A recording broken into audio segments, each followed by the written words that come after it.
네, 안녕하세요. 저는 성보빈 자유한국당 전 청년 부대변인입니다. 인사드리겠습니다. 네, 지금 하태경 미래통합당 해운대갑 후보와 만납니다. 네, 하태경 후보님 간단히 인사 부탁드리겠습니다. 반갑습니다. 이렇게 와주셔서 감사합니다. 부산 해운대갑 현직 국회의원이자 다음 국회의원 선거 후보입니다. 우리 해운대는 대한민국의 미래입니다. 제가 해운대에 바라는 것은 대한민국의 미래를 먼저 보여주는 곳. 보통 이제 지역구 나간 이제 후보들 보면 주로 내세우는 게 자기 지역 발전인데요.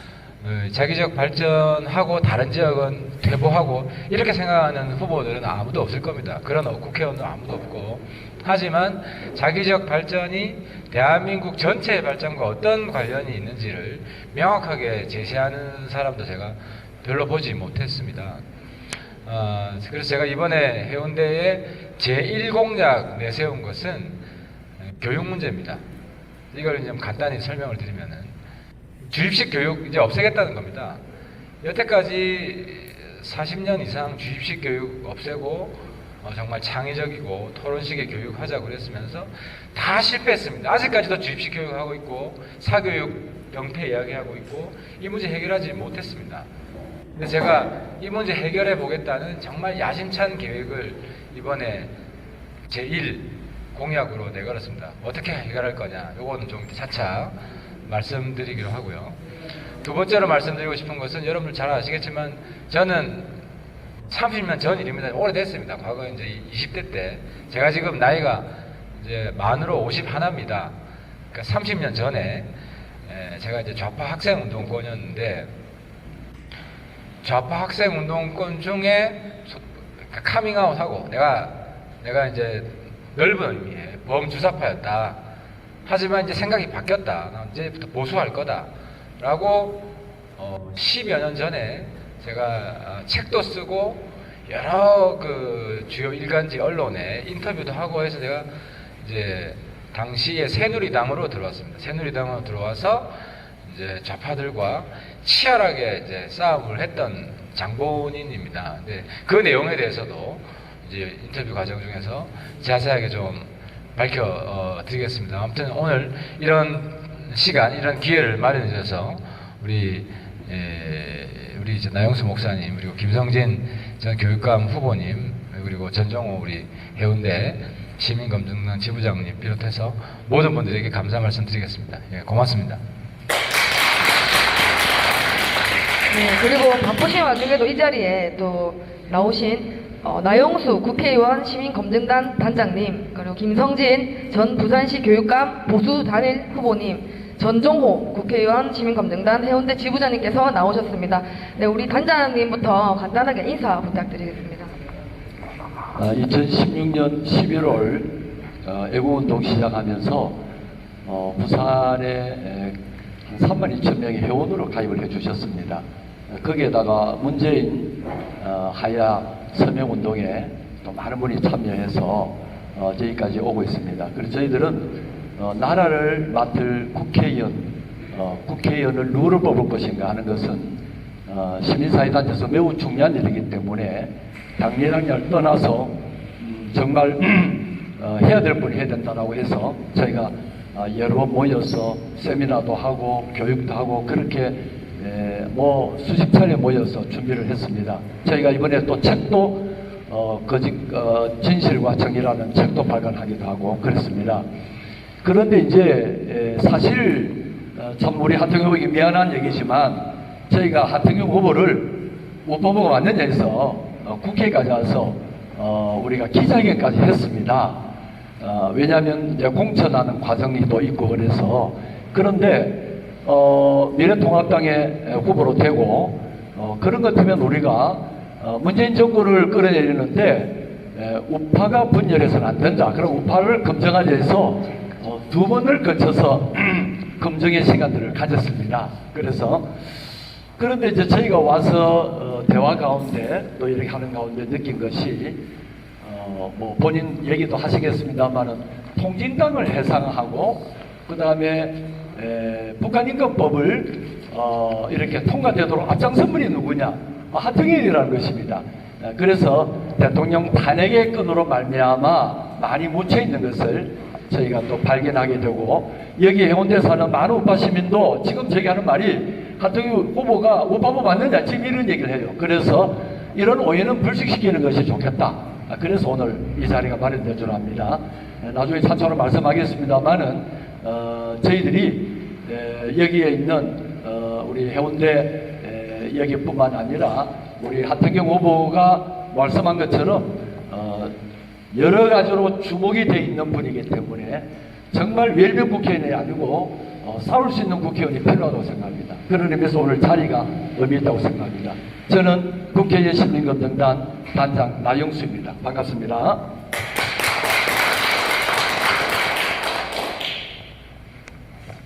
예, 반갑습니다. 부산대 김성진 교수입니다. 조금 아까 그 모두 발언에 하태경 의원님 그 말씀하시는 것 중에 아주 중요한 부분이 있어서 같이 얘기를 할까 합니다. 우선 국회의원이죠. 그러니까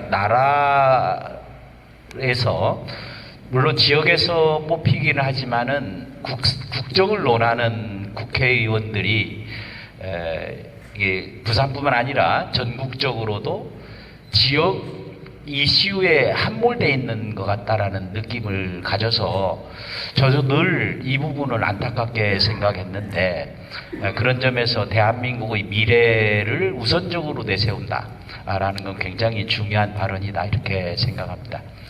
나라의 발전과 지역의 발전이 같이 공존할 수 있는 그런 의식을 가지는 것이 필요하다 그런 말씀을 드리고 싶고 두 번째는 제가 지난 2년 전에 교육감 후보로 나섰을 때도 결국 교육을 살리는 것이 나라를 살리는 것이기 때문에 교육의 중요성을 하태경 의원께서 아주 잘 지적을 한 것 같습니다.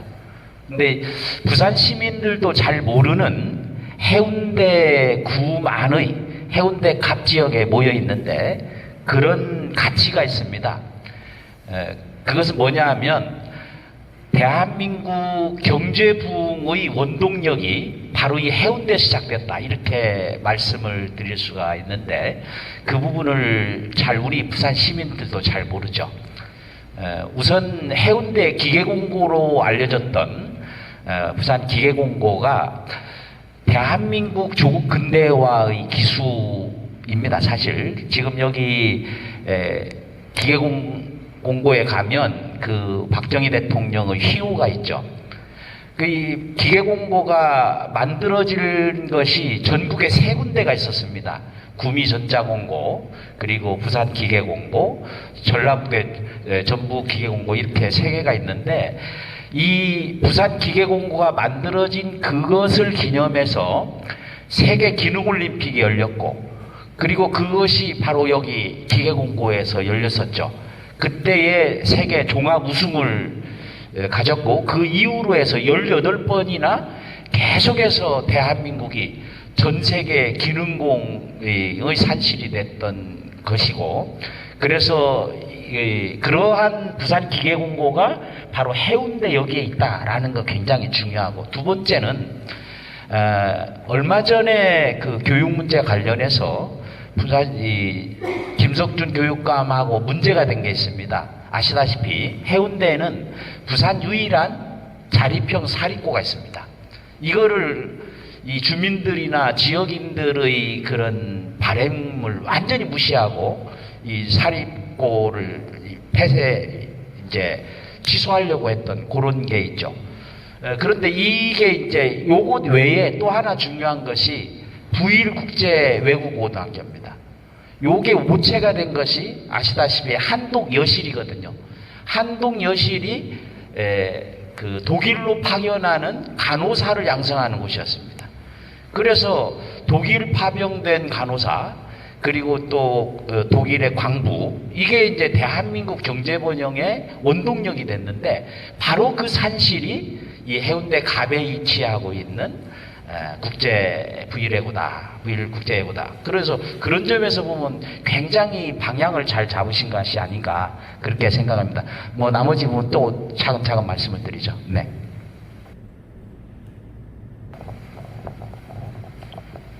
반갑습니다. 해운대 센텀에 사는 전종호라고 합니다. 저는 강도영 회장님과 나영수 목사님 그리고 우리 많은 우리 회원들을 모시고 지난해부터 부산 국회의원 이제 내년도에 있을 지난 작년에 국회의원 21대 국회 검증단에서 여러 가지 우리 이 회원들과 함께 활동을 했었습니다. 그리고 조금 전에 나영수 목사님 말씀처럼 또 지난달에는 우리 오늘 옆에 앉아 계시는 하태영 의원님만은 공천하지 말아달라고 국회에 가서 또 이렇게 기자회견도 한 적도 있습니다. 예. 개인적으로는 굉장히 미안하게 생각합니다. 예. 그렇지만 그때까지는 우리 하태경 의원님께서 우리가 생각하는 우리 자유시민 시장경제 후보가 아니고 사회주의적인 주사파의 그런 물이 좀 아직도 덜 빠진 국회의원이지 않겠느냐라는 생각을 가지고 있었습니다. 예, 그리고 힘도 많았고, 또 이제 그때는 또 그 직전에 미래통합당, 요새 하여간 당에서부터, 자유한국당에서부터 미래통합당, 이 당의 용어조차도 헷갈려가지고, 이것도 표가 아마, 표 찍는데 참 상당히 좀 문제점이 몇 프로는 있을 거로 지금 생각됩니다만은, 이 미래통합당이 아직도 좀 귀와 입에 아직 익숙하지가 않습니다. 그래서 참고를 해 주십시오. 그때는 그전에는 또 미래당에 또 하의원님은 그때 계셨고 해서 여러 가지 지난 4년 동안에 우여곡절, 우리 시민들도 헷갈리고 국민들도 헷갈리고 아마 정치인들도 많이 헷갈렸으리라고 생각이 듭니다. 자랑스러운 우리 해운대 구민이고 또 이 해운대가 부산을 대표하고 부산이 움직이면은 대한민국이 움직인다고 우리 많은 우파 운동 시민 회원들이 생각하고 있습니다. 그래서 국회의원들 300여 분을 뽑습니다만은 오늘 우리 하태경 의원님을 이 자리에서 검증이 된 것을 기록을 하고 역사의 흔적으로 남겨두는 자리가 될 것 같습니다. 오늘 카메라도 앞에만 있고 말입니다. 우리 검증단의 간부 회장단들 다 와 계시는데 좋은 자리가 되고 검증이 되고 역사적으로 확인이 되는 자리가 되었으면 좋겠습니다. 나가 한마디만 더 붙인다면은 하 의원님께서 이 자리에서 약속하신 것을 4월 15일 이후부터도 꼭 좀 지켜주시리라고 믿고 또 약속을 드리는 자리가 되었으면 좋겠습니다. 감사합니다. 네, 이제 제가 질문을 드리도록 하겠습니다. 네, 첫 번째 질문입니다. 네, 후보님, 하태경의 하태라는 말이 참 독특하고 귀에 쏙쏙 들어오는데 이게 무슨 뜻입니까? 그 별명은 제가 지은 게 아니라 제 의정 활동을 보고 저를 지지하는 특히 젊은 친구들이 지어준 별명인데요. 이제 간단히 이야기하면 핫하게 화끈하게 잘 싸운다는 거죠. 사실 제가 싸움을 두려워하지 않습니다. 이게 제가 틀렸다고 생각하면 그 상대방에 대해서 정말 무자비하게 싸웁니다. 또 그냥 한 번 싸우는 게 아니라 끝까지 싸웁니다. 그리고 두 번째로는 정확하게 전곡을 찔러서 잘 싸운다. 이래서 이제 붙여진 별명입니다. 제 이름이 하태경이라서 하태경이 핫하다 이런 건데요. 근데 최근에는 제가 이제 미래통합당 만들면서 잘 싸우는 것도 필요하지만 그것만이 능사가 아니고 우리 보수 진영에 큰 갈등이 있었고 분열이 있었고 또 아픔이 있었다. 저는 개인적으로 이 아픔이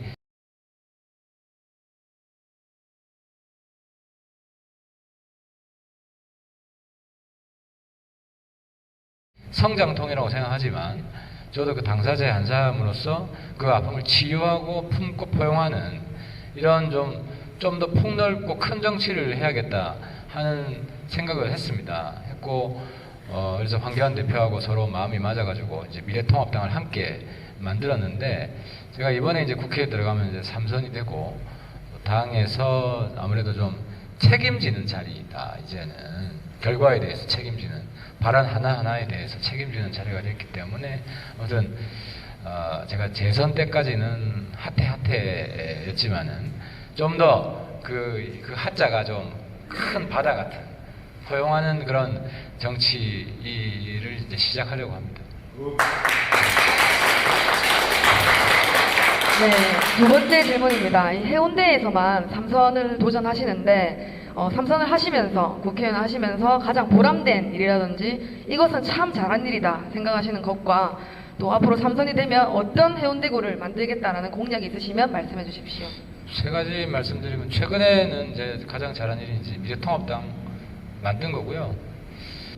제가 이제 당시 이제 새보수당 책임 대표로 만든 가장 큰 이유는 그겁니다. 이제 문재인 정권이 너무 심하고 너무 나라를 망치고 경제도 망치고 있는데 우리 보수 진영을 지지하려고 그러니까 이제 분열되어 있고 좀 똘똘하게 못한다 해서 일단 통합과 혁신을 같이 이루어야 되겠다. 두 마리 토끼를 잡아야 되겠다.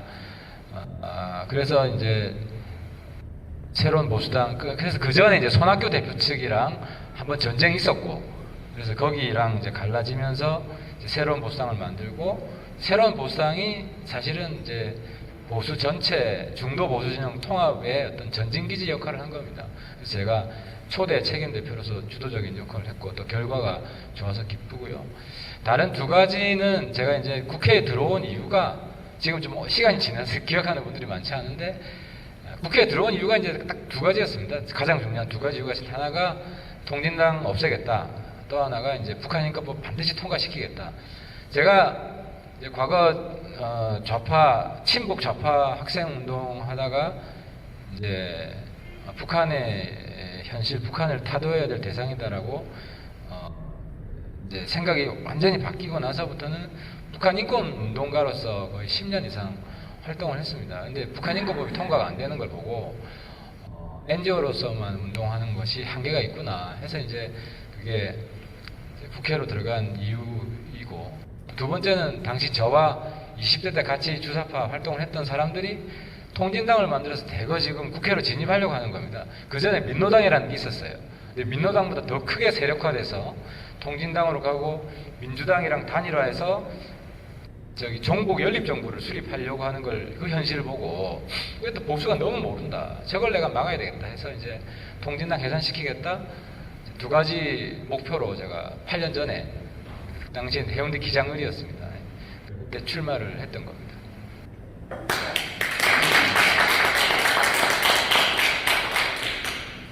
그래서 북한하고 종북 문제는 사실 제 전공입니다. 제 전공인데 시간이 좀 지나다 보니까 또 어떤 분들은 저한테도 종북이라 그래가지고 뭐 이제 그런 일이 있었는데 아무튼 제가 이제 국회에 처음 진출한 동기가 바로 그 이유 때문이라는 걸 다시 한번 말씀드립니다. 네, 그래서 후보님께서 그 주사파에서, 과거의 주사파에서 자유우파로 전향했다는 것에 대해서 많은 사람들이, 또 젊은 사람들도 좀 의문을 가지고 있습니다. 그런데 지금까지 활동을 보면 자유민주주의를 수호하기 위해서 많은 활동을 해오셨습니다. 그 중에 가장 큰 것이 아까 말씀하신 것처럼 북한 인권법 제정과 통진당 해산입니다. 이런 오해에 대해서 말씀해 주십시오.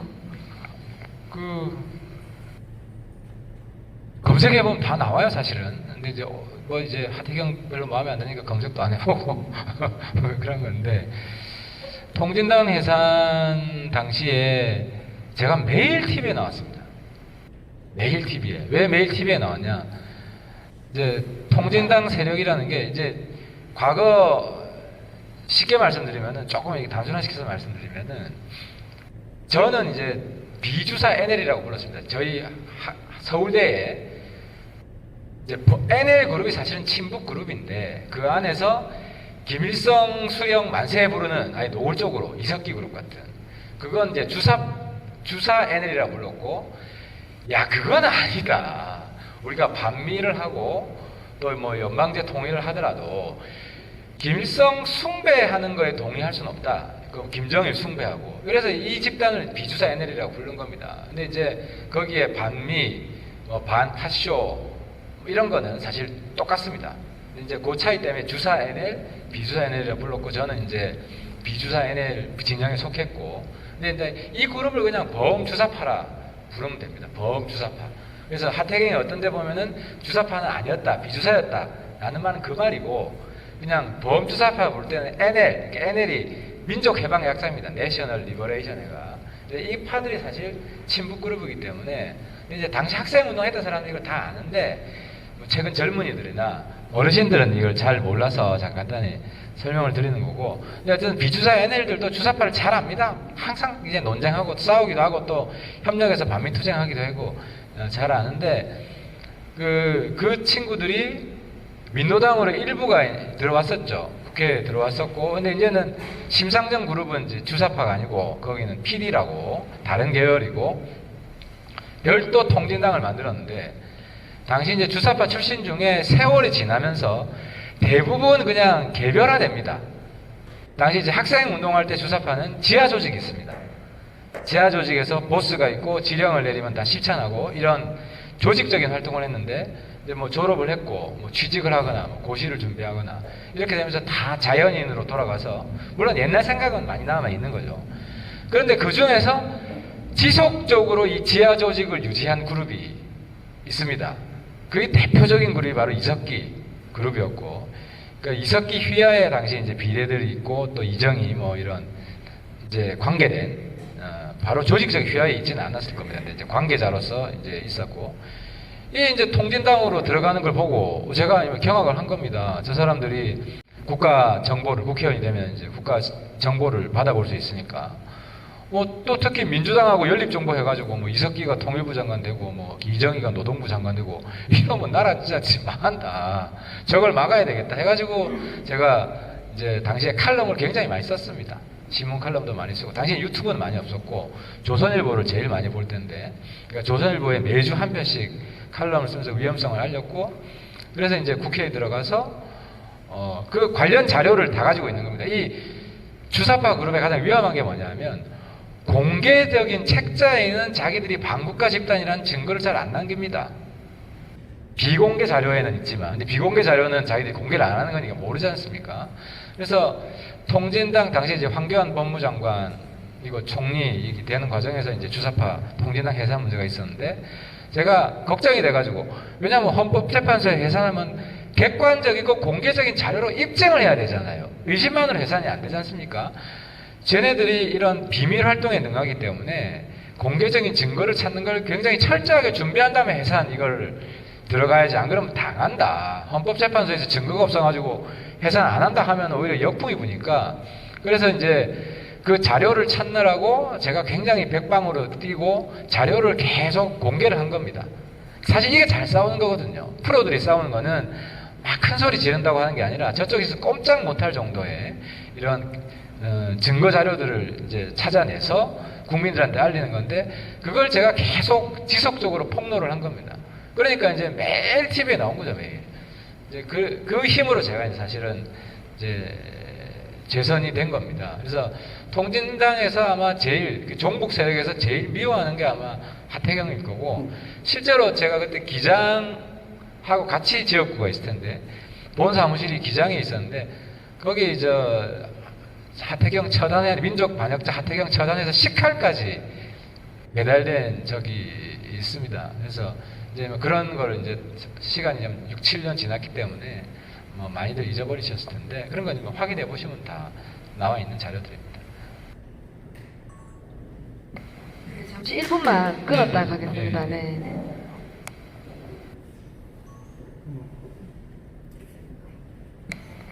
네, 그다음 다음 질문입니다.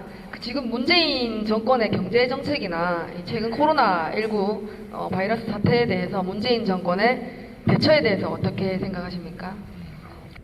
그리고 그 전에 이제 북한인권법 말씀 좀 안 드렸는데 간단히 말씀드리면, 북한인권법 통과시키는 게 사실은 제 의정활동 가장 큰 목표 중에 하나인데, 사실은 이제 국회 들어오기 전에 북한 인권 활동가 하면서 미국, 일본에서 다 통과됐는데 한국이 통과가 안 돼가지고 답답해가지고 몇몇 의원님들한테 제가 법안을 만들어서 이제 드리고, 근데 발의는 되는데 통과가 안 되는 겁니다.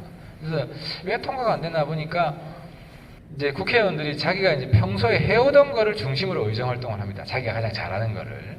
그래서 북한 인권 문제를 지금은 좀 많아졌지만 당시에는 거의 없었습니다. 이제 지금 8년 전에. 그래서 내가 직접 들어가야겠다 해서 북한 인권법이 왜 필요한지, 당시에 민주당 쪽 사람들은 북한 인권법 통과되면 전쟁 난다 이런 식으로 선동하고 다녔습니다.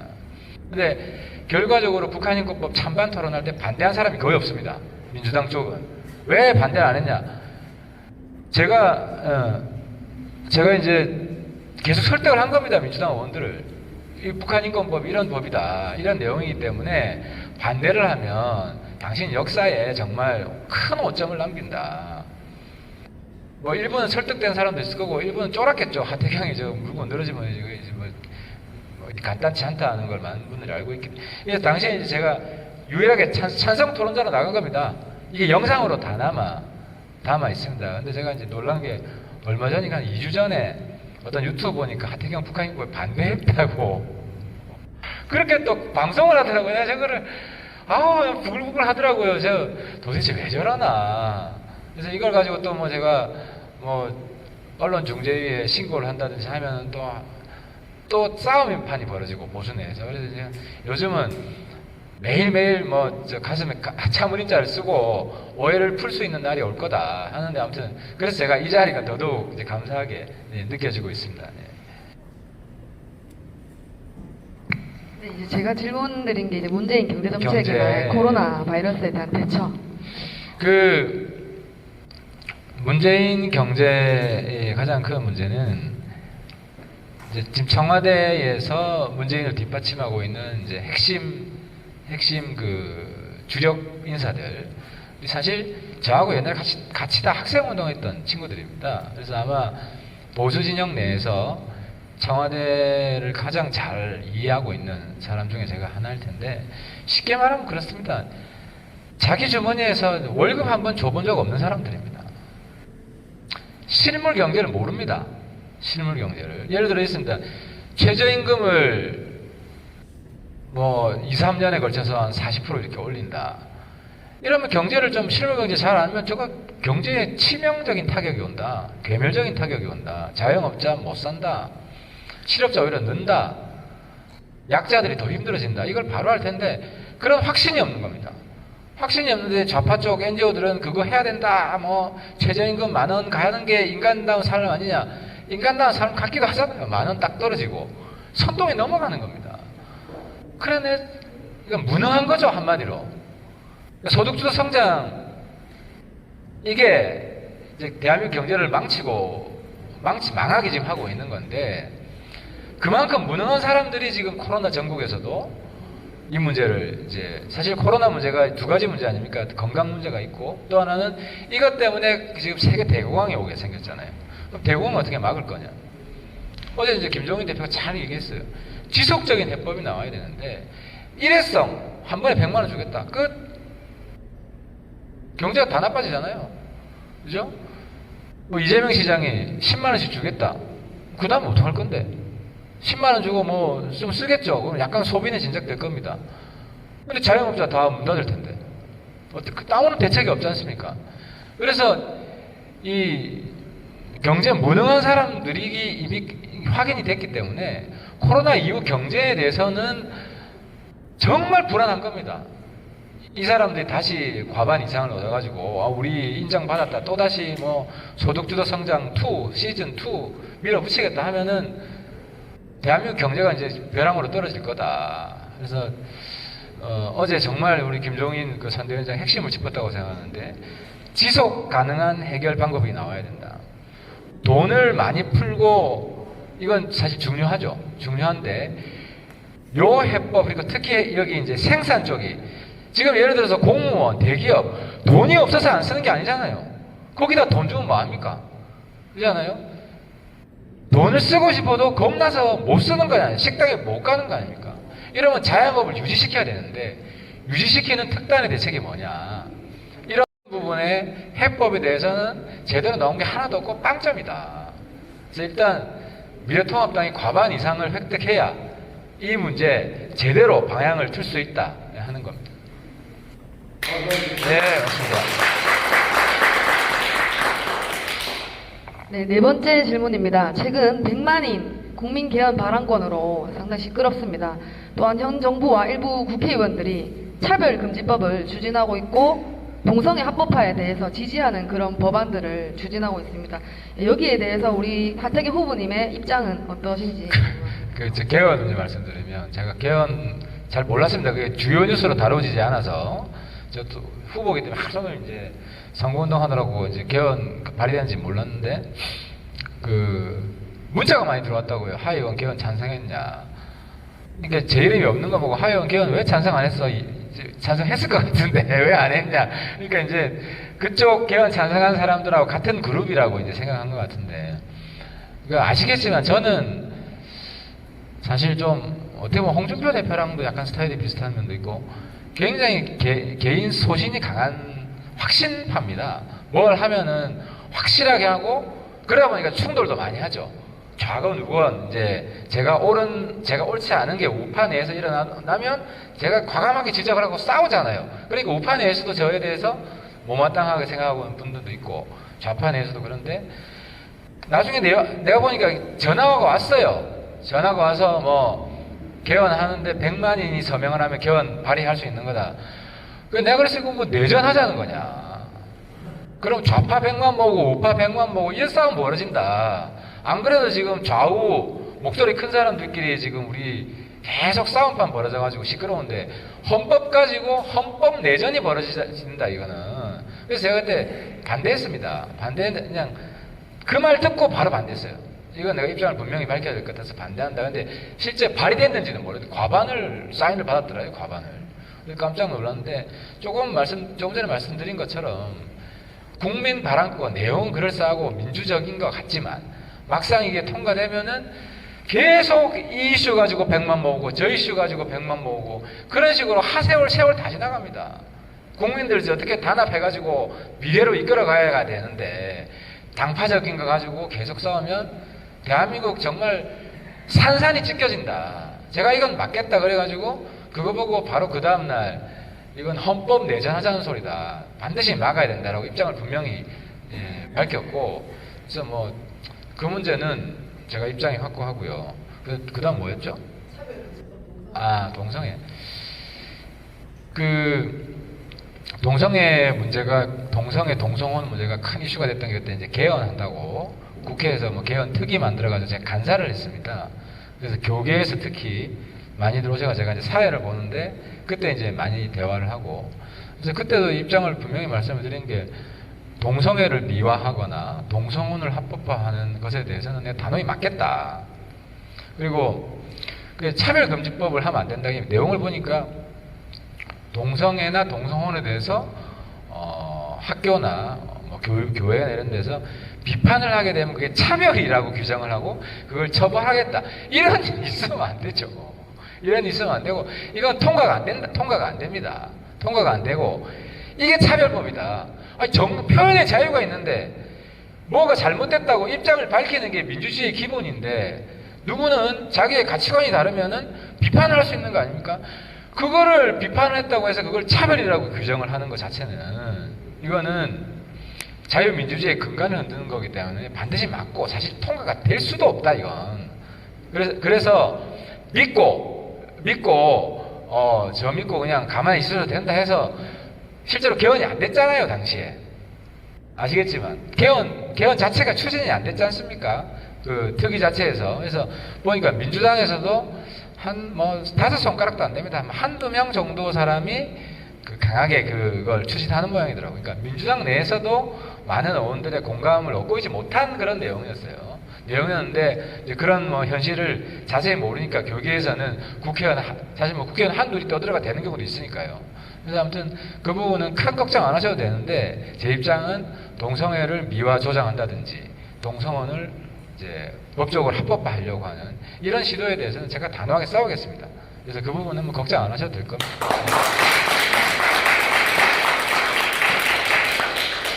네, 국회의원으로서 이 개헌 발언권과 동성애 합법화를 막아주셔가지고 자유 대한민국과 또 올바른 윤리와 가정을 지켜주시길 당부드리겠습니다. 네, 벌써 이렇게 마쳐야 될 시간입니다. 하태경 후보님과 이거 대화를 하다 보니 해운대 지역민들과 또 대한민국 국민들을 위해 정말 열심히 의정활동을 펼치시고 일하셨다는 것을 알게 되었습니다. 네, 무엇보다 이번 대화가 의미 있는 것이 북한 인권법 제정과 동진당 해산을 위해 애쓰신 것만 봐도 주사파에서 아직 전향 안 했다 이런 오해들이 오해임을 밝혀진 것입니다. 그리고 하태경 이제 후보님께서 인간의 인권을 존중하고 사랑하시는 따뜻한 마음을 가지신 그런 분이라는 것을 또 느낄 수 있는 그런 시간이었습니다. 네, 총선 이후에도 해운대가 국회의원 하태경으로 부르고 싶습니다. 네, 솔직히 젊은 사자 저기 우리 보수파를 대표하는 싸움꾼, 싸움 하태경을 누가 이길 수 있겠습니까? 국회의원 일정이 참 바쁘시겠지만 자주 소통의 시간을 가지시고 또 하태경 의원의 소신과 또 가치관을 알리시면 국민이 진정 찾는 정치인으로 더 큰 정치도 하시지 않을까 생각합니다. 네, 오늘 참석하신 패널 분들께서 또 우리 하태경 후보님께 하시고 싶은 당부나 응원의 메시지를 전해주시고 이제 그다음 하태경 후보님께서 우리 해운대구 주민들에게 하시고 싶은 말씀 있으시면 해주십시오. 네.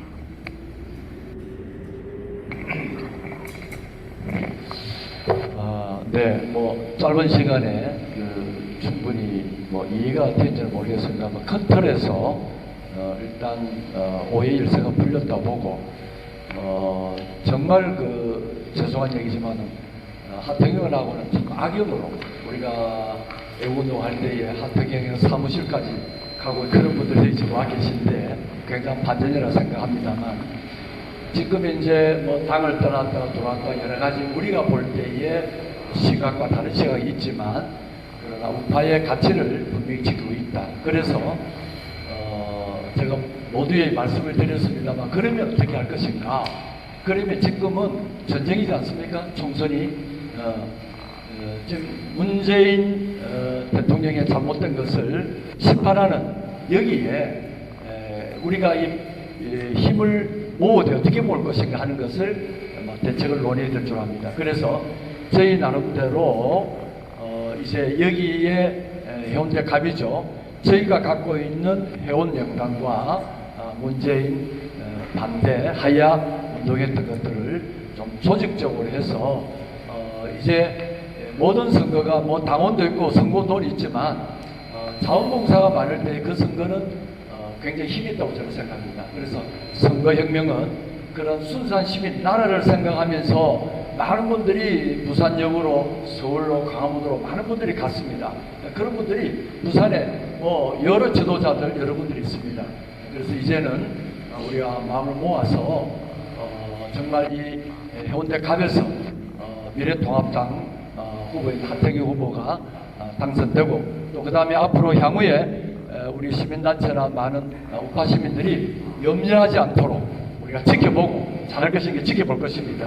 그렇게 해서 이번 전쟁에서 승리할 수 있도록 좀 더 조직하고 좀 더 단결해서 그래야 될 줄 압니다.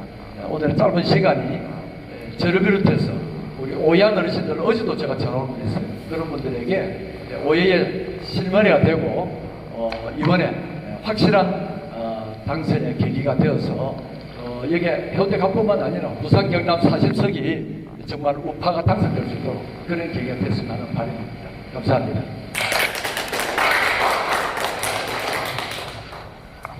여러 가지 뭐 지금까지 풀지 못했던 것들이 많이 풀렸다고 생각을 하고 저는 다른 각도에서 좀 말씀을 드리고 싶어요.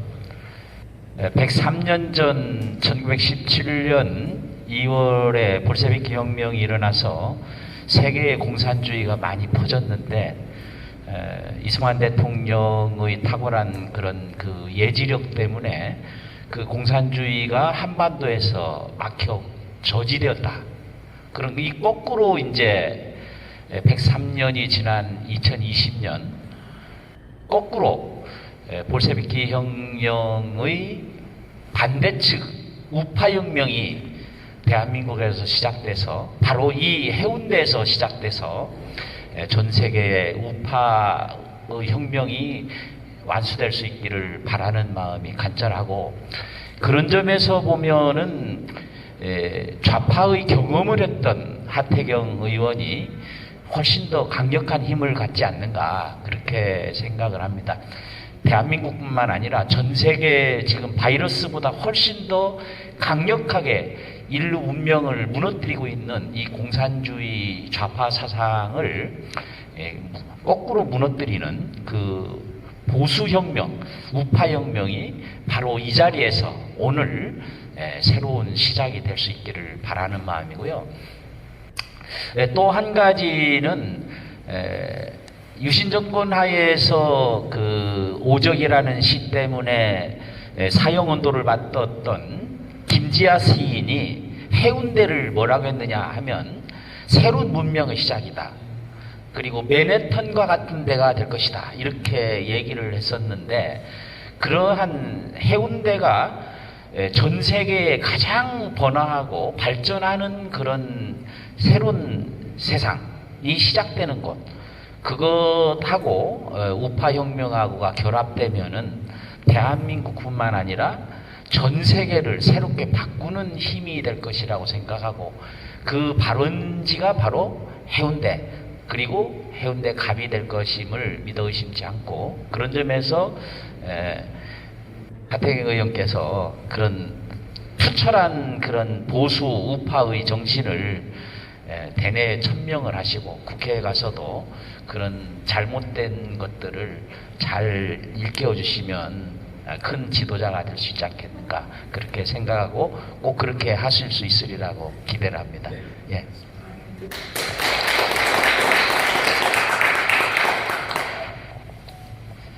시간이 이제 마지막 시간이 돼서 제가 좀 짧게 말씀드리겠습니다. 해운대 하면은 우리나라 백두대간의 마지막 봉우리 장산이 있습니다. 지리적으로나 역사적으로 고은 최치원 선생의 동백섬, 최치원 선생이 짓는 그 호가 해운이죠. 해운대. 우리 해운대가 방금 말씀처럼 참 다이나믹합니다. 태평양의 관문이고 대륙의 관문이고, 여기 50만 가까이 살지만 연간 1000만 이상이 해운대를 찾아오고, 아까 말씀드린 대로 해운대가 부산을 대표하고 부산이 움직이면은 우리나라를 움직입니다. 그 중심에 하태경 의원님 앉아 계십니다. 300분의 1이 아니고 정말 300분의 300이 될 수도 있는 그런 중요한 위치이기 때문에 우리가 더욱 관심을 갖고, 지난 여름부터 우리 그 염천에 모였던 애국 우리 시민들의 10만의 에너지, 서울 맨날 토요일마다 그 어려운 엄동에 올라가신 그 우리 애국 열정의 에너지, 이것을 모아드리겠습니다. 그걸 모아드리려고 오늘 우리 모이신 겁니다. 아까도 말씀드린 대로 부산 애국 시민 수뇌부들이 올려 다 모이셨습니다. 그래서 부울경 40석뿐만이 아니고 부울경 40석을 대표하는 해운대 갑의 이 하 의원님께서 압도적으로 당선되어서 4월 10일 이후에 꼭 당부드리고 싶은 말씀은 한미동맹 파괴, 소득주도 성장 유지, 또 여러 가지 민노총, 전교조, 교육 문제, 오늘 마침 김성진 교수님이 거짓과 진실의 전쟁에 여기 다 나와 있습니다.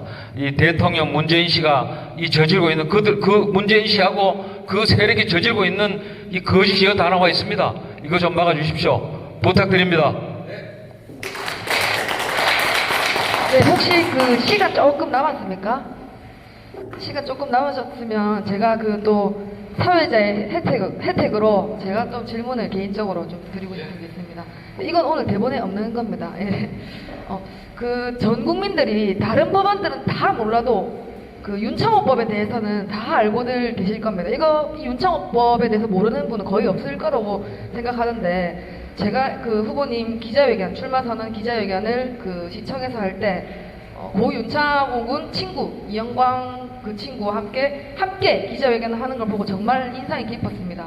그래서 그 윤창호법, 이제 도로교통법 일부 개정안이라고 할까요? 그거를 이제 만드시기까지 그 입법 과정이나 또 시행착오 어려운 점 있으면 묻고 싶습니다.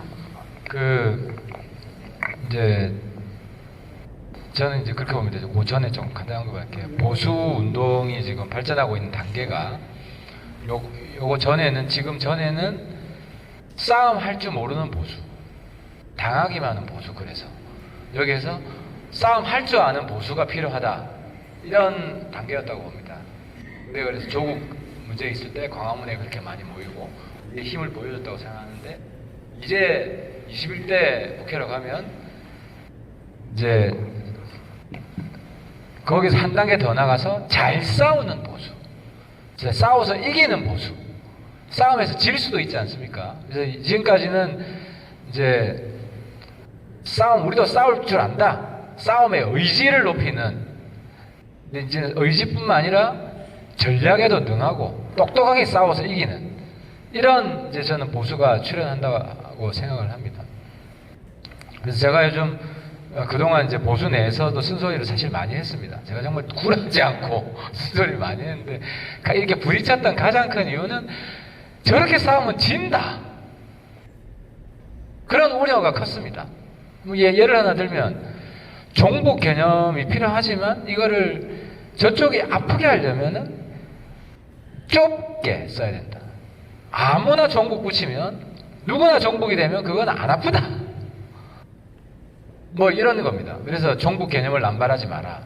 그래도 누가 종북이라고 그거는 종북이라고 부르지 말자. 그거까지 가면 안 된다. 이러니까 하태경이 누구 종북 아니란다 이래가지고 또 막 이제 내부에 시비가 붙고 저 사람은 주사파에 물이 덜 빠진 것 같다. 이런 일이 사실 있었던 겁니다. 그래서 그런 오해가 있었다는 것을 말씀을 드리고, 그래서 저는 오늘 이 자리가 저는 굉장히 소중한 자리라고 보는데, 이제 보수 내에서 함께 우리가 어떻게 싸울 것이냐 이런 논의가 좀 돼야 된다.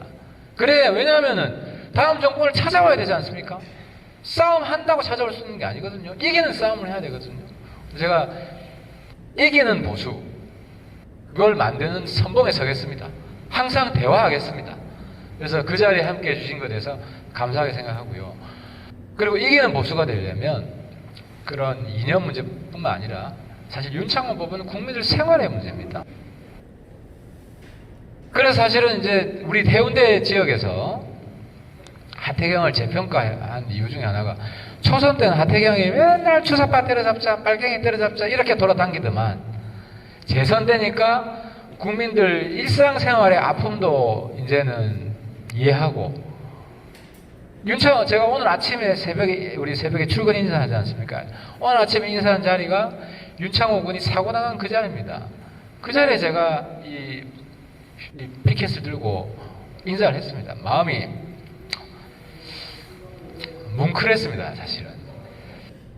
그래서 이제 저도 정말 국민의 아픔을 아는 정치인으로 거듭 태어나고 있다고 이제 스스로 이제 위안을 하고, 이제 세 번째 국회의원이 되면은 우리 해운대 지역, 우리 보수 지역뿐만 아니라 사실 국민들 중에 내가 볼 때는 한 10%가 나는 좌파다, 한 10% 정도가 나는 우파다, 한 80% 정도는 생활인이죠. 생활인. 그렇지 않습니까? 먹고 살기가 아픈데. 근데 이 80% 국민들의 아픔을 어루만져 주고 진정한 우파라면 보수가 별 거 있습니까? 경제 성장시키는, 경제 성공시키면 그게 보수입니다. 경제 망하게 하면 그게 좌파예요. 요즘 지역 동네 다니면요, 사회주의 될까 무섭다 그럽니다. 그러면 그 동네 어르신들이 말하는 사회주의가 이념적 사회주의인가? 제가 가만 들어보니까 그게 아니라 국민들 힘들게 하는 나라가 되는 게 사회주의라고 생각하는 겁니다. 그리고 빨갱이 잡아야 된다. 저는 처음에 저분이 막스, 레닌 뭐 이런 걸 알고 하시는 말씀인가? 그게 아니라 정치 잘못하는 놈, 이런 사람들, 정치 나쁘게 하는 이런 사람들을 그냥 빨갱이라고 나쁜 정치인을 그렇게 부르고 있더라고요. 그게 보수의 마음인 겁니다. 그래서 저도 아까 말씀드렸지만 이제 처음에는 그렇습니다. 이제 공부 많이 한 사람은 단어 하나하나에 집착합니다. 저 사람 보고 빨갱이라 그러면 그 빨갱이 아니야. 그러니까 그분이 빨갱이라 그럴 때 정치 잘못한다는 걸 이야기하면 그 마음을 읽어야 되는데, 처음에는 그 마음을 모르고 빨갱이라는 사회과학적 개념은 그런 게 아닙니다라고 입 바른 소리를 하는 그런 정치를 해온 면도 있단 말입니다. 그죠? 근데 이제 그 힘든 국민의 마음을 뿌리부터 헤아릴 줄 아는 이런 정치인이 되겠다. 그런 생각을 저는 윤창호법을 통과시키면서 했고, 앞으로는 그런 정치인이 되겠습니다. 그리고 우리 우파 진영, 보수 진영에 있는 분들도 그 속마음을 제가 읽고 그 속마음에 대해서 제가 답변을 하는 그런 정치인이 되겠습니다.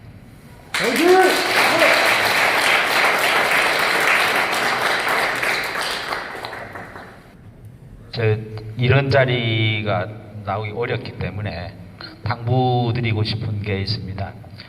지난 지방선거에서 그 싱가포르 회담 때문에 우리 보수가 완전히 몰락을 했는데 그 재판이 될 가능성이 있어서 우리가 유권자로서 같이 알아야 될 것은 우한폐렴을 불러일으킨 것은 문재인 정권인데 문재인 정권이 이것을 역이용하려고 하는 시도가 보이기 때문에 지금 뭐 사망률이라든지 이런 거를 전체 인구를 비교하면 우리나라 심각하고 초기 대응을 잘못해가지고서 지네들이 잘못해놓고 이것을 거꾸로 이걸 역용해서 총선에서 유리하게 이끌고 가려고 하는 이 시도에 대해서 우리 유권자들이 현명하게 판단을 해가지고 저들의 거짓된 선동 선전에 넘어가지 않도록 주변에도 그런 거를 말씀을 해드려야 되지 않겠느냐 그렇게 생각을 하고 그런 점에서는 좌파들의 이 괴벨스식 선동에